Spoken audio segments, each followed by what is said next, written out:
The F4 error on a Whirlpool oven indicates a problem with the oven temperature sensor or RTD.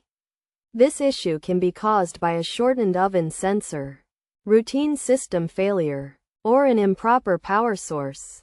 To fix the error, replacing the oven temperature sensor is a viable solution. This involves disconnecting the oven's power, removing the back panel, locating the oven temperature sensor, and disconnecting its wire harness. The old sensor can then be removed and discarded, and a new one placed in its position, after which the oven parts can be reassembled. Another solution is to reset the oven by switching off the oven circuit breaker, waiting for 60 seconds, and then powering the unit back up. Starting a bake cycle for another 60 seconds can help determine if the error message still appears.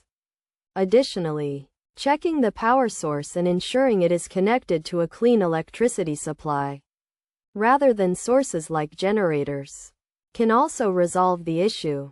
By following these steps, the F4 error on a Whirlpool oven can be fixed.